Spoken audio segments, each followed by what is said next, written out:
Oke, Bang Madun, gimana kabarnya hari ini? I'm fine, thank you. How about you, pemirsa Hotshot? Oke, dan mungkin kemarin sempat mendengar kabar nih, Bang Madun bangkrut, dan itu juga menghebohkan beberapa orang. Mungkin boleh ceritakan Bang, mungkin seperti apa nih jadinya? Masalahnya sih bukannya bangkrut ya, jatuhnya keterpurukan, terpuruk banget, terpuruk dan terpuruk banget. Hancur, gua hancur-hancuran. Selama 1,5 tahun itu gua hancur. Sekarang gua udah lagi jalanin yang di masa 2 tahun ke depan nih. Gua lagi jalanin nih, ini kan 1,5 tahun nih gua hancur banget nih. Gua sampai punya utang, kenapa sih gua punya utang? Sebenarnya gua punya aset yang mungkin gue jual, tapi kan nggak buru-buru gitu. Tujuannya kemarin waktu gue minjem juga ke bank itu kan tujuan gue kan mau memperbaiki apa yang mungkin netizen kasih arahan, perbaikin warungnya biar bersih, kalau bisa jangan pakai balai. Oke, gue kan butuh modal. Modal dari mana? Pasti gue jual, pasti gue beli. Maksudnya kalau misalnya gue oke, barang yang gue udah beli kan nggak buru-buru dijual.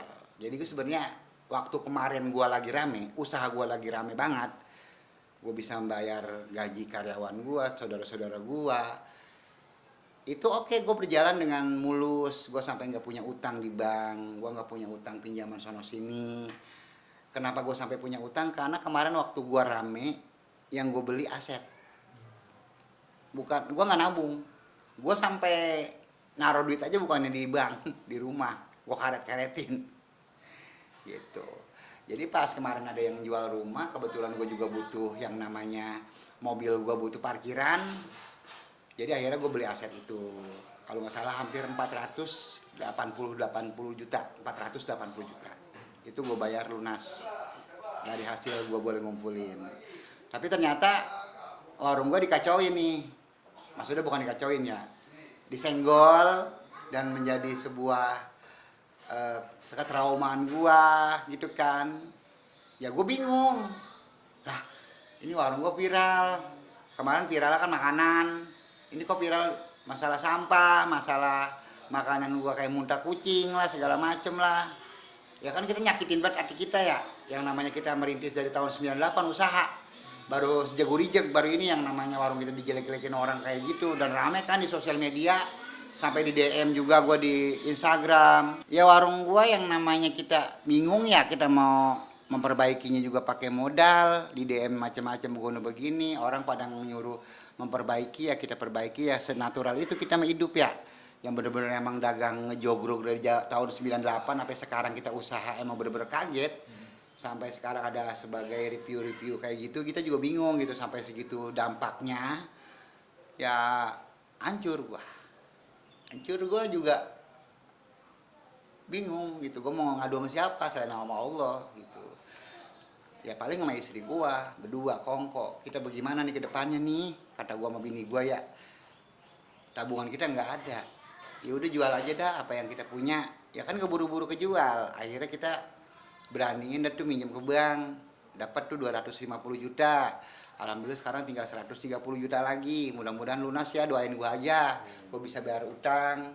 Cuman yang dampaknya ya luar biasa, dampaknya miring-miring, nyingsot nyungsep semuanya dah gua udah rasain.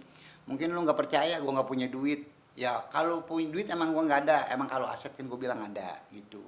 Kalau seandainya sekarang gua jual pun gua bisa gitu, cuman kan nggak buru-buru gitu. Siapa tahu presiden membeli buat bantuin gua biar punya modal. Mau bayar utang. Gue sempet yang namanya waktu gue hancur itu, gue juga berdua bini gue doang paling kongko berdua. Kita kongko sambil sholat sambil nangis, gimana ini mah lama-lama kok ini kita nggak bisa gaji karyawan. Saudara gue semua ada 13 orang.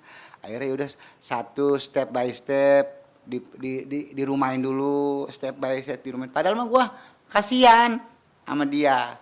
Hati mah gimana tahu yang namanya saudara. Gimana sih, lu juga kan punya saudara ya, apakah lu jiwa sosial kayak lu kan, istilah kata pikiran lu mungkin kayak sosial ke saudara, lu kan kagak tega nggak saudara susah. Siapa sih yang bisa bantu dia kalau bukannya kita yang pada waras. Ada saudara yang kaya, kan nggak sepenuhnya ngasih kita. Kalau kita masih cuma-cuma kita bagi saudara, ponakan, biar dia pada makan, gitu kan. Gue tantrum, gue kesel sama diri gue sendiri, gue bingung, gue mau ngadu sama siapa, gue nggak mau terbuka untuk umum, gue nggak punya duit, gue nggak beli duit, orang nggak percaya, gitu, karena nggak percaya itu. Ya kalau banda mau gue punya, aset gue punya, kan gue bilang. Cuman kok buru-buru buat beresin warung kan gue harus minjem. Maafin ya, buat saudara gue yang sampai sekarang lu belum bisa gue keterima, karena gue lagi Insya Allah doain gue habis lebaran warung gue meledak lagi, ramai lagi. Yang kemarin 9 orang gue pecat, biar pada kerja lagi. Banyak yang WA, gimana bang, gimana cing, habis lebaran bisa kerja lagi nggak? Gue nggak juga nggak tahu. Kalau gue suruh kerja juga kan gue gaji dari mana? Sedangkan yang 4 orang ini, yang gue gaji sekarang, gue entot-entotan bayarnya. Kalau mungkin kalau gue nggak punya program TV, gue nggak punya jiwa seni gue diundang sono sini, itu dari hasil itu yang membuat gaji yang 4 orang itu.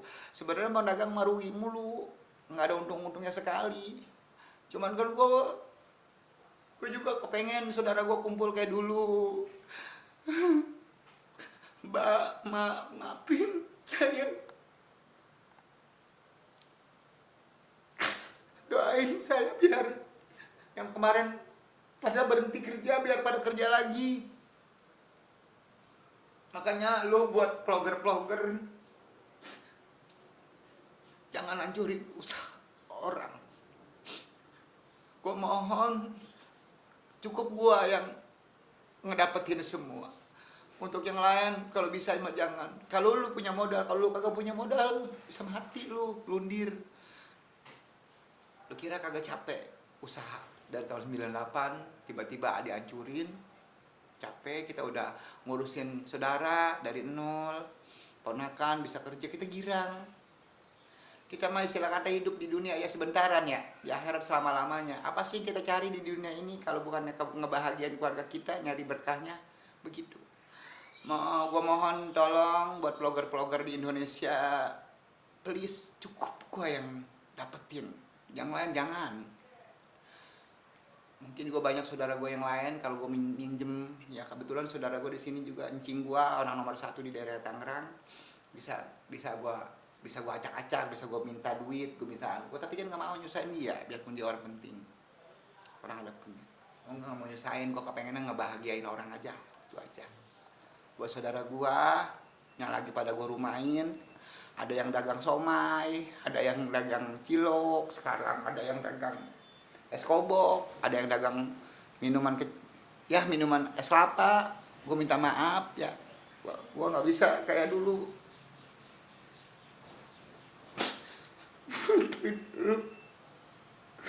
Mungkin kalau Allah mau ngasih gue rezeki tahun ini, gue bisa nyabut yang 9 orang lagi buat kerja di warung gue. Gue doain usaha gue nanti ke depannya lebih bagus lagi.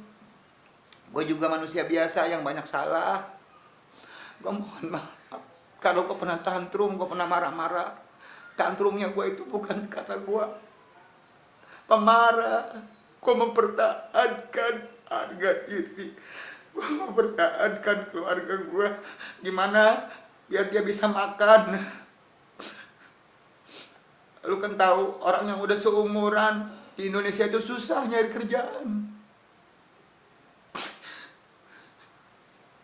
Please, jangan ada bullying buat usaha orang. Kalau emang makanan orang yang lu makan kagak enak, lu ngomong step by step, piece to piece, samperin orangnya.